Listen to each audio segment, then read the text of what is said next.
안녕하세요. 엔타임 강사 강현입니다.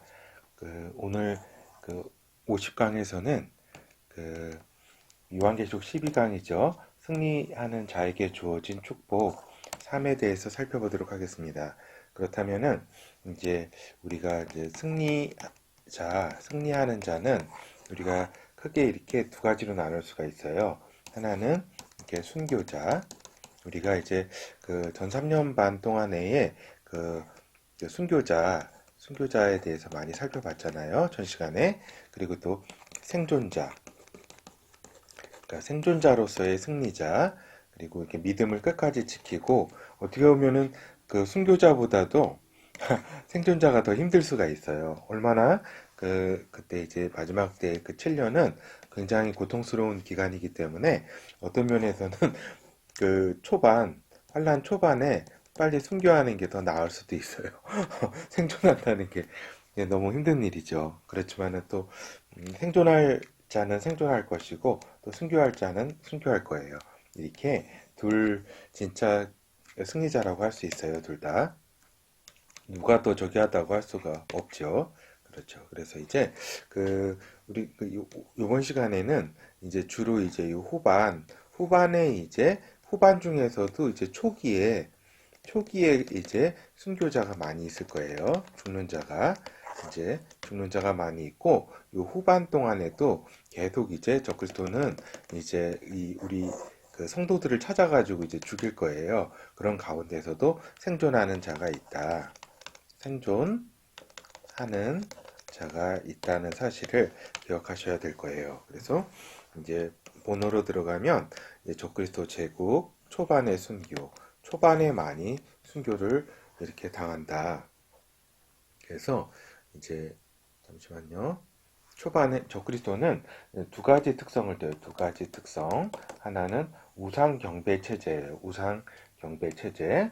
또 하나는 경제 통제 체제예요. 알겠죠?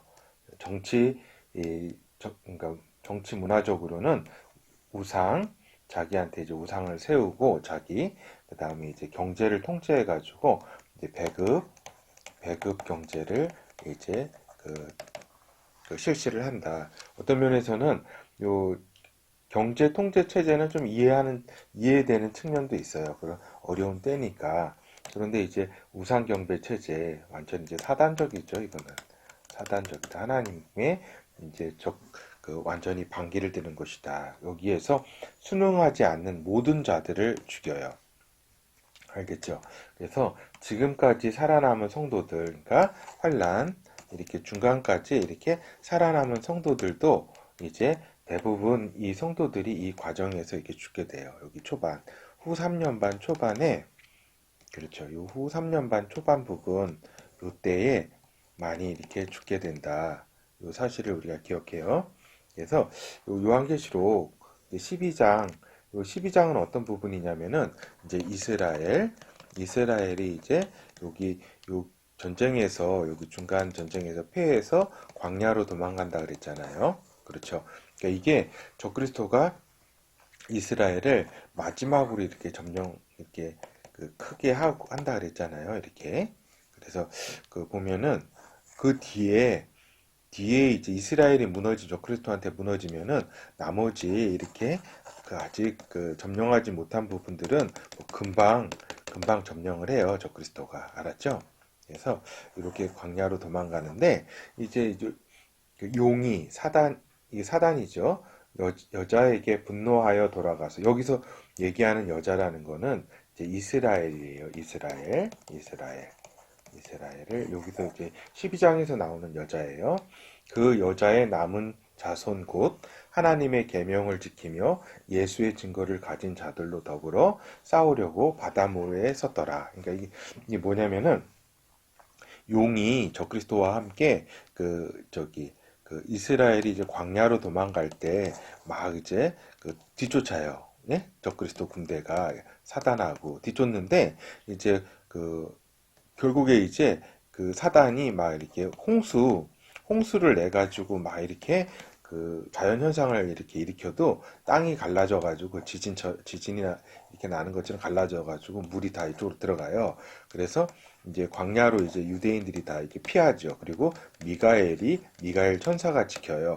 이때 이제 용이 이제 열불딱지가 난 거예요. 응? 예, 이제 이스라엘 여기 이제 분노 열불딱지가 나가지고 이제 돌아가가지고 이제 적그리스도가 전 세계에 이제 그 전 세계를 이제 통치를 이제 적그리스도 제국을 세우면서 이제 그 예수의 성도들 예수 성도들 있잖아요. 예수를 믿는 이 성도들을 이제 다 잡아 죽인다 이 얘기예요. 알겠죠? 계시록 13장 18절 보면은 죽임을 당한 어린 양의 생명책에 창세 이후로 농명되지 못하고 이 땅에 사는 자들은 다 짐승에게 경배하리라. 요 우상 경배 체제라 그랬죠? 그러니까 생명책에 기록이 되어 있지 않으면은 다 이제 모든 이 땅의 사람들은 생존하기 위해서 또 영적으로 짐승에게 경배할 수밖에 없다. 경배할 것이다. 이런 얘기예요. 근데 이제 무서운 얘기죠. 그래서 빨리 지금 그 예수 그리스도를 영접하지 않은 분들은 빨리 그 이름이 생명책에 이렇게 기록되도록 진짜 그 저기 해야 되겠죠. 그렇지 않으면은 다 짐승에게 경배할 수밖에 없게 된다. 이런 게 기록이 돼 있어요. 그래서 그 계시록 13장 15절 16절 한번 보도록 할게요. 이때가 이제 13장 부분이 어떤 때냐면은 적그리스도가 그의 이제 제국을 이제 초기에 구축하는 때예요. 그러니까 이때지요. 이제 후 3년 반이에요. 여기가 후 3년 반 중에서 요거는 한때 두 때 반대로 나눠지거든요. 한때, 두 때, 반대로 나눠지는데 이 반대는 이제 멸망하는 그때고 대접이 쏟아지는 때고 하나님의 진노. 이 한때가 적그리스도의 제국을 구축하는 때예요. 한때가 요 때를 의미하는 거예요. 여기가 요 때만이 요 기간에 이제 성도들이 이제 죽게 되죠. 잘 봐요. 적그리스도가 권세를 받아 누구로부터 사단으로부터 권세를 받아 그 짐승의 우상에게 생기를 주어 제가 잠깐 착각했네요. 저가라는 게 여기서 누구냐면은 저기예요. 그 저기 거짓 선지자다. 거짓 선지자 둘째 짐승이라 그러잖아요. 둘째 짐승이 이제 권세를 받았다. 이제 그 짐승의 우상에게 이 짐승이라는 건 적그리스도요.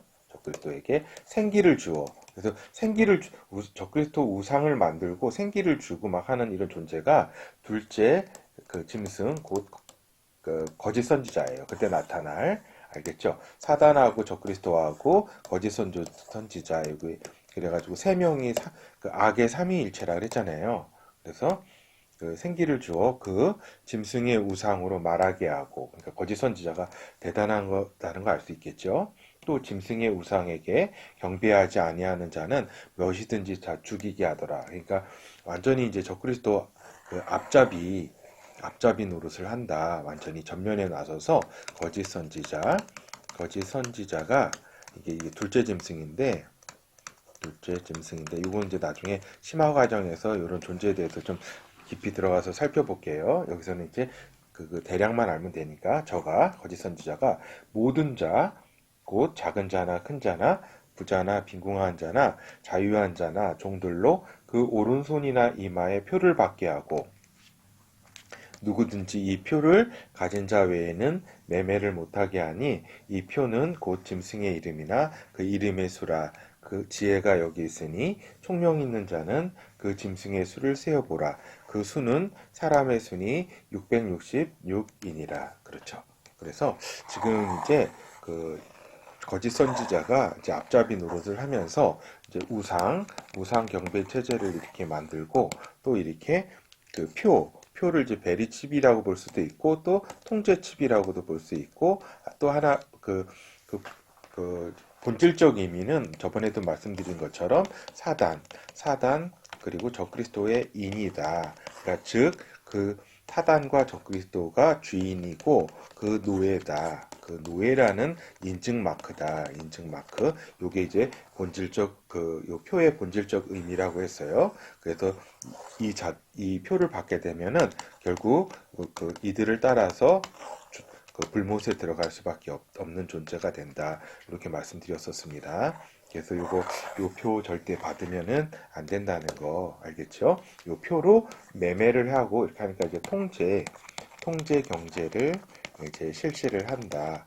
이게 이제 지금 과학적으로 이게 다 지금 그 기술이 뒷받침 이렇게 되었다는 사실을 우리가 지금 목도하고 있죠. 그래서 지금 그렇죠. 요 부분은 지금 어떤 걸 의미하냐면 요 후 3년 반에 있어서의 이제 그 하늘에서의 알곡 추수에 대한 설명이에요. 그러니까 요 대환란의 기간은 다른 이야기 해가지고 그 타작마당으로도 볼 수가 있어요. 큰 환란, 큰 전쟁, 그 다음에 타작마당으로도 볼 수 있어요. 타작마당은 뭐냐면 그 곡식과 알곡과 쭉정이를 가르는 그 마지막에 추수의 마지막 단계예요. 추수하는 마지막 단계예요. 추수는 누가 하느냐? 그 예수 그리스도가 말씀하시기를 이 천사들을 통해서 마지막 때 추수를 하겠다고 말씀을 하셨어요. 여기서 알곡이라는 거는 곡식이라는 거는 우리 이제 성도들을 의미하죠. 알겠죠? 그래서 요 부분에 대해서 한번 읽어볼게요. 계시록 14장 15절에서 16절. 또 다른 천사가 성전으로부터 나와, 이게 성전이라는 거는 하늘 보좌의 하나님의 성전이에요. 나와 구름 위에 앉은 이를 향하여, 요것도 구름 위에 앉은 이도 천사예요. 알겠죠? 천사. 요 추수 활동은 천사들이 한다. 요 기억하세요. 그래서 큰 음성으로 외쳐 가로되 내 낫을 휘둘러 거두라. 거둘 때가 이제 성전에서 나온 이제 천사가 구름 위에 앉은 천사에게 얘기한 거죠. 내 낫을 휘둘러 거두라. 거둘 때가 이르러 땅의 곡식이 다 익었음이로다 하니 구름 위에 앉으신 이가 낫을 땅에 휘두름에 곡식이 거두어지니라. 요거는 이제 환상이라고 할 수 있겠죠. 환상. 요 환상은 저기 있죠. 요 이상은 요 환상 요거는 이제 곡식은 저기다. 성도들이다. 성도들. 이 곡식이 다 익었다는 거는 이제 추수할 때가 됐다. 땅에 이 땅 위에서 추수할 때가 되었다. 그래서 구름 위에 앉으신 이가 이것도 요게 아까 얘기한 천사라는 거 말씀드렸죠. 그렇죠? 땅에 낫을 휘두름에 이제 이건 이제 곡식이 거두어졌다. 이 거두어졌다는 거는 다른 말로 이제 우리 성도들이 우리 이제 요건 이제 환상이고 실질적으로 땅에서는 적그리스도 세력에 의해서 이제 죽임을 당하는 그러한 일들이 이렇게 있는 거죠. 알겠죠? 예, 그리고 우리가 아까도 보았듯이 승리자는 이렇게 순교자만 있는 건 아니고 아까 얘기한 생존하는 생존자가 또 어떤 면에서는 진짜 또 승리자죠. 예? 중요한 승리자예요. 생존한다는 게 진짜 순교하는 것보다 더 어렵죠. 그때는 빨리 죽고 싶은 마음이겠죠. 알겠죠? 그러나 끝까지 생존하여 강림하시는 예수 그리스도를 볼 자들도 있다. 그래서 예수 그리스도가 강림 때에 하늘로부터 천사들을 통해 가지고 하늘로 모으거든요. 하늘로 공중 이 공중으로 이렇게 이 성도들을 모아요. 생존한 성도들을 이렇게 모은다. 알겠죠? 주님께서 그 환란 끝에 강림하실 때에 알겠죠? 그래서 이제 우리가 첫째 부활을 좀 살펴보도록 할게요. 요게 이제 진정한 이제 승리자의 축복이에요. 축복. 알겠죠? 요게 제1축복이고, 어떻게 보면 요게 제1축복이고, 제1의 축복. 그 다음에 제2의 축복은 뭐예요? 제2의 축복은 이제 새 에루살렘 성에 들어가게 된다. 새 에루살렘 성에 들어간다. 여기 이제 뭐 들어가가지고 있는 존재들도 있다. 알겠죠? 그래서 승리자들은 모두 첫째 부활에 참여를 해요. 알겠죠? 우리 성도들 쭉 있는 역사 속에서의 모든 성도들이 이렇게 첫째 부활에 참여하는 게 아니에요. 알겠죠?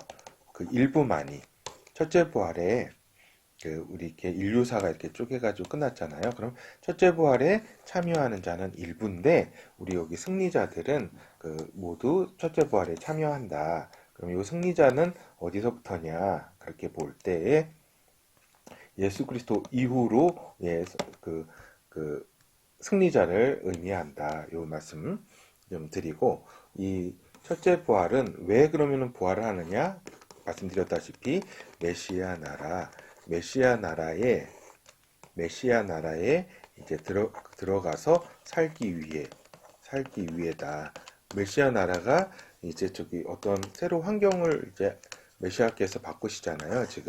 지금의 환경이 이제 에덴 동산과 같은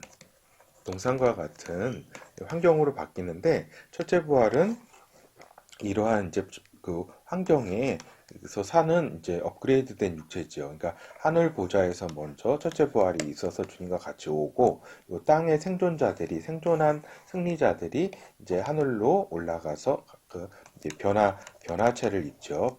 변화체. 그러니까 요거는 이제 죽음을 겪지 않고 변화하기 때문에 이제 적이라고 부활이라는 용어보다는 이제 변화체라고 이렇게 표현하는 게 좀 더 맞을 것 같네요. 알겠죠?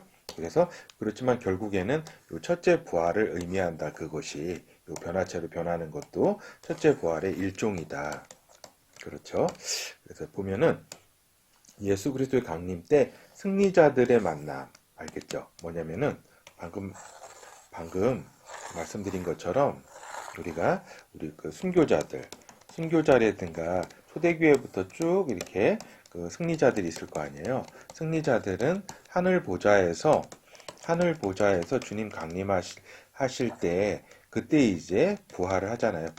첫째 부활의 육체를 입잖아요.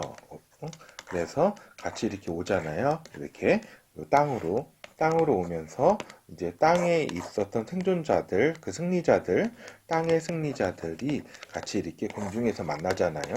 그렇죠? 그리스도와 함께. 그래서 요거예요. 승리자들이 이렇게 만난다. 주의 강림 때. 먼저 가 있던 하늘 보좌에 있던 승리자들과 땅의 승리자들이 같이 요 공중에서 같이 이렇게 만나게 된다. 알겠죠? 그래서 변화되는 육체, 생존하는 승리자들은 변화되는 육체, 업그레이드된 육체를 아까 변화체를 이렇게 입게 된다. 그렇죠. 그래서 요 첫째 부활에 참여하는 성도들은 아주 축복되고 복이 있다. 이렇게 예전에 배웠었잖아요. 그래서 결어를 말씀드리면 우리가 오늘은 환란 후반기 때의 승리자 중심으로 좀 살펴봤어요. 알겠죠?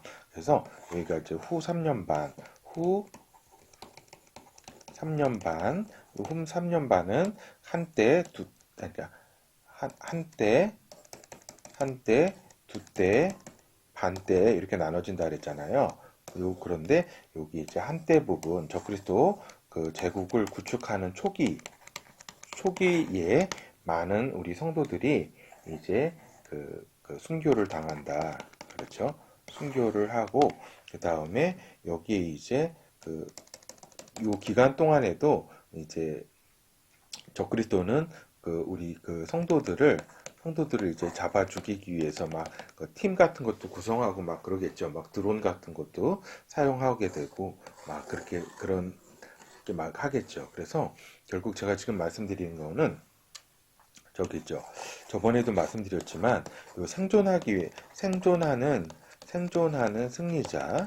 승리자들이 어디에서 그럼 생존하게 될 것인가 할 때에 일단 도시 지역은 생존할 수 없다. 그 말씀드렸었고 그 다음에 이런 섬들 지역 같은 데서는 생존할 수 없다.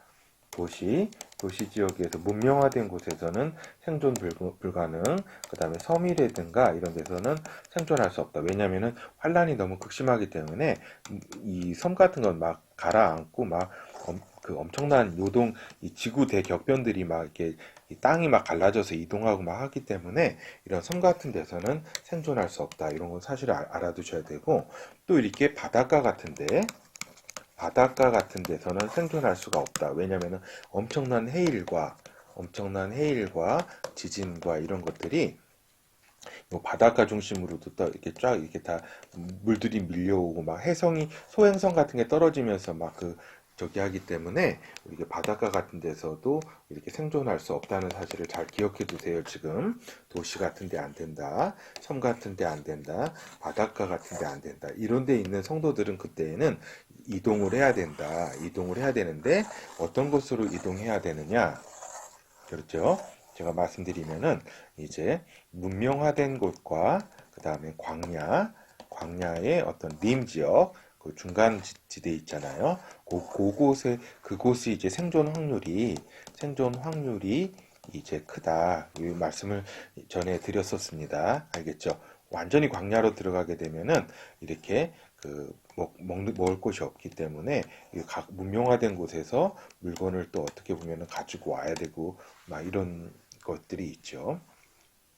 그래서 요 지역들은 요 어떻게 생존할 수 있는가라고 하는 거는 이제 그 각각의 그 처해 있는 우리 이제 성도들이 처해 있는 환경이 지금 지구상에 다 틀리잖아요. 그곳에서 잘 이렇게 생각을 해보셔야 돼요. 생각을 이렇게 제가 말씀드린 것처럼 바닷가는 안 된다, 섬들은 안 된다, 도시는 안 된다. 이런 것을 잘 제가 더 이것이 생각이 나면은 다음에 또 말씀을 드리도록 할게요. 그런 지역에 있어서는 위험하다. 그리고 이제 전쟁 지역, 그 다음에 방사능 오염 지역, 여러 가지 그런 지역들이 있죠.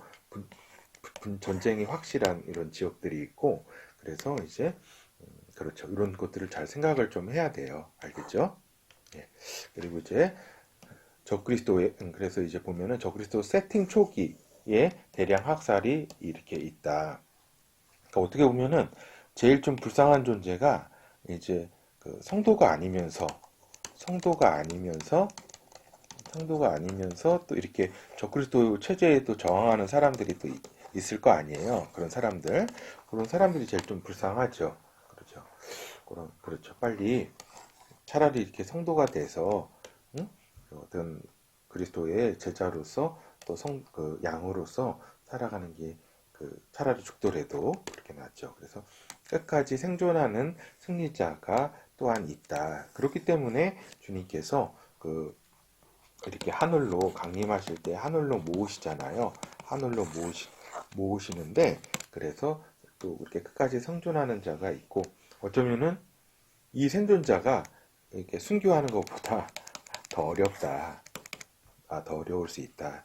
그래서 오늘 이제 살펴본 거는 승리자에 대해서 살펴봤어요. 그 승리자는 이게 순교하는 승리자, 생존하는 승리자, 기억해 주시기 바랍니다.